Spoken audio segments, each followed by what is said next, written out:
So Brave New World finished its second weekend, and the audience drop-off has been pretty severe, letting us know that it probably ain't gonna be one of the MCU's most profitable films. And since all the critics hate it, not that I trust those frickin' morons, it doesn't seem like it's gonna go down as one of the more well-remembered MCU films either. Now, there's a lot of issues with the film. I, personally, thought it was okay. Not the train wreck most YouTubers were hoping it would be, but a far fall from the levels of quality and entertainment we're used to from previous films carrying the Captain America name. Now, as I said, there's a lot of reasons for that, but I'm just going to focus on one of the main ones that I think hurt this movie's reception with audiences a lot more than the people in charge realize. And, warning, spoilers ahead? Not that you can really spoil this movie any more than the trailers already did. So, Brave New World, the story of General Ross becoming the President of the United States and hoping to redeem himself in the eyes of his estranged daughter, Betty Ross. But his past comes back to haunt him as Samuel Stearns tries to get revenge on him for locking him up for years to take the fall for the Abomination's deadly rampage. Stearns comes up with a plan to poison Ross with gamma radiation and destroy his legacy and reputation by showing the world what he sees as Ross's true nature and the exact thing Ross has always hated most, a Hulk, in front of Betty and the entire world. Though Ross resists the rage building inside him due to the leader's manipulations, eventually it becomes too much to bear and he transforms into a Red Hulk in front of the entire world and goes on a mindless rampage. But luckily, through his love for Betty and his true desire to change, he is able to be talked down and transforms back into Ross before the destruction he causes claims any lives. He resigns from the presidency and goes to prison, where his daughter finally sees how much he's changed and comes to visit him for the first time in years. A bittersweet, but mostly happy ending. Honestly, I kinda actually liked the story for Ross.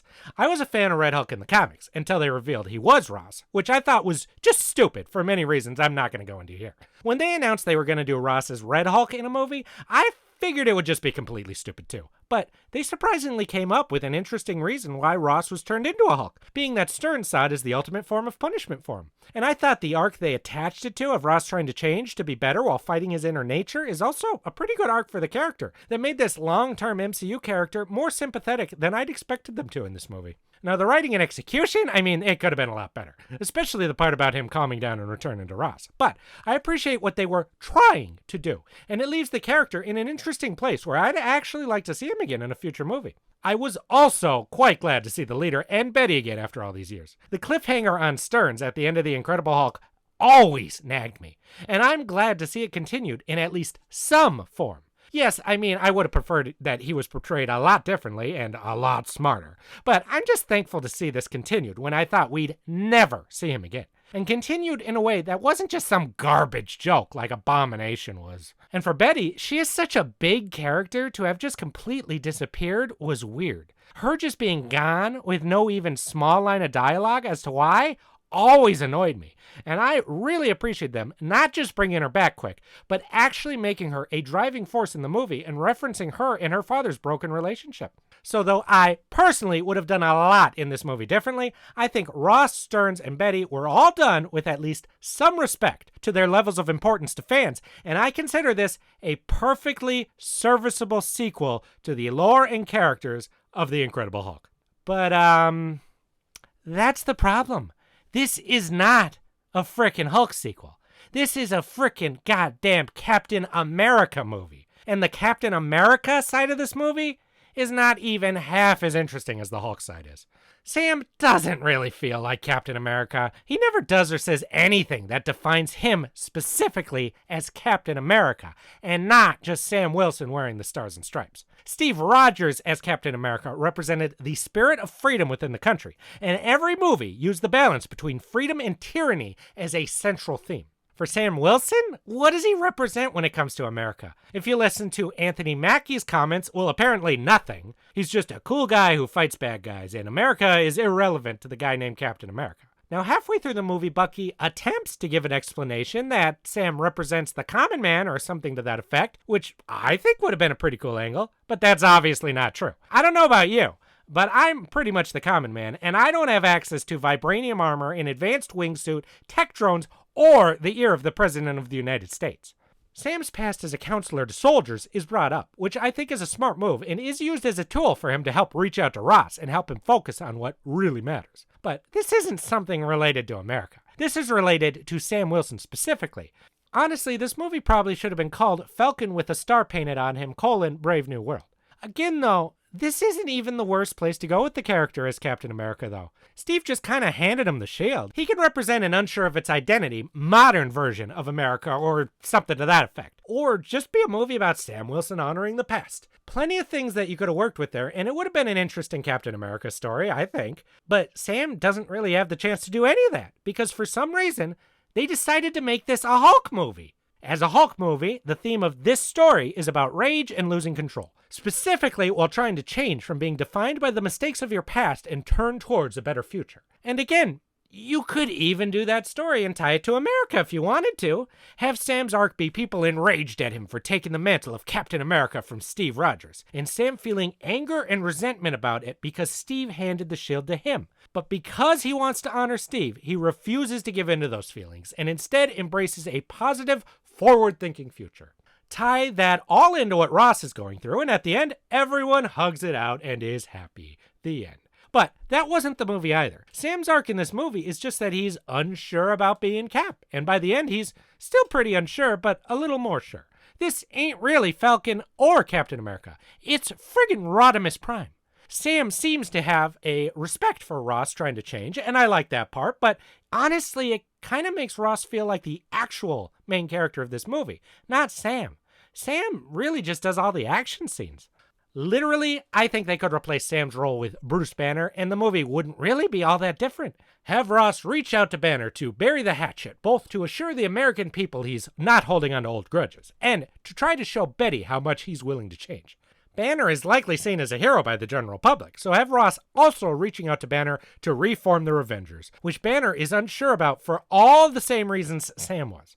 We get those same scenes of someone stealing that adamantium, and Banner in his Hulk form is able to retrieve them. Instead of Elijah being Manchurian candidated, have his cousin Jennifer, or his shitty son, get the brainwashing signal and Hulk out and attack the president. Then get imprisoned. Banner wants to investigate, but Ross cuts him out, feeling that he never should have trusted a Hulk. Banner and Jennifer, or his shitty son, whichever didn't lose their shit, go investigate, uncover the plot of the leader, and things progress about the same as before. Bruce stops the international incident. Ross gains some respect for him and appreciates his help. Then at the press conference, Ross turns into a Red Hulk after his secrets get exposed to the world, and he feels like all hope is lost. Bruce tries to fight him, but Red Hulk is too strong. Bruce sees that if Red Hulk can't be stopped, civilians will die, and Ross will truly lose everything. So Bruce lets himself finally revert back to his simple Savage Hulk form of previous movies, and they have an awesome green and red fight. Red Hulk is still too strong to beat, and then either the Hulk is able to sympathize with him and gives him a simple speech about giving into anger, or Hulk reverts back to Banner, and Banner gives the speech. Because he's able to talk to him about things only Hulks understand, it reaches Ross just as it did in the normal movie, and he reverts and realizes he judged Hulk wrong all along. Then at the end, Betty visits him. Then Betty and Banner look at each other, and we're left wondering if they can patch things up. Banner later visits Leader, and he talks about that multiverse crap. Bruce is inspired, and in a post-credits scene, we see him reach out to Sam Wilson about restarting the Avengers. Sam Wilson, that new Falcon, the Serpent Society, the actual Captain America parts of the movie were kind of the most forgettable and actually inconsequential parts of the movie. If you're going to make a movie about Sam Wilson as Captain America, make a movie about that. Using all this Hulk stuff when they know people have been waiting for another frickin' Hulk movie for years just shows how little faith they had in Sam to carry the shield. And if they had that little faith in him, why have him do it at all? Now, I hate the MCU version of Jennifer Walters. I hate the MCU version of Scar. And I hate what they've done to Hulk. So, I don't actually think that this would have been a huge success or anything. My point is that this is what the movie seems like it wanted to be. It didn't actually want to be a Captain America movie. Maybe it did before all the reshoots and crap, but what we did get at the end could have really been any superhero as the lead, not Sam specifically. And if they really wanted to do Sam as the lead of this movie specifically, why not have Bruce cameo? Just have him at the beginning of the movie in the White House. Ross has officially pardoned Banner to prove he's buried the hatchet. Sam asks him to reform the Avengers, since he's one of the only original members left. But Bruce disagrees and says if anyone's going to reform the Avengers, it would have to be Captain America. He's the symbol of unity that all these different people making up the team would need. And you're Captain America now. Have Sam then ask if Ross can be trusted, to which Bruce would say Ross will never be able to go against what he truly is inside. Believe me, I've seen the real him. Showing at the end how Sam's real power is his ability to see the good in people, even in the worst of times, and why it had to be him who reached out to Ross. Have Bruce see the ending fight on the news and say he can't get there in time to stop Red Hulk from killing anyone, and knowing that if he does, Ross's legacy will truly be ruined, making Sam the hero who is able to stop him by seeing through to the real him inside and talking him down. Really make the stakes of Ross's reputation clear. Or better yet, have Bruce as Hulk show up at the ending and save Sam. Sam's like, oh, thank God. And Hulk starts fighting Red Hulk. We get our awesome green and red Hulk fight. But Red Hulk is just too strong compared to this modern smart Hulk and completely obliterates him. Then Sam turns and has his Steve turning to face Thanos' army moment and steps up to keep fighting, even though all his tech is broken, but is able to talk him down in the end. I just really think there's a lot of potential within this plot to have made something pretty memorable and cool. But only if Bruce is in the movie. Without him, I'm just left asking, with all this Hulk stuff, where the hell is Hulk? These characters and lore are Hulks for a reason. They match the themes, ideas, and power level of the Hulk. Would I have wanted to watch Captain America, the first Avenger, with Hulk as the star instead of Cap?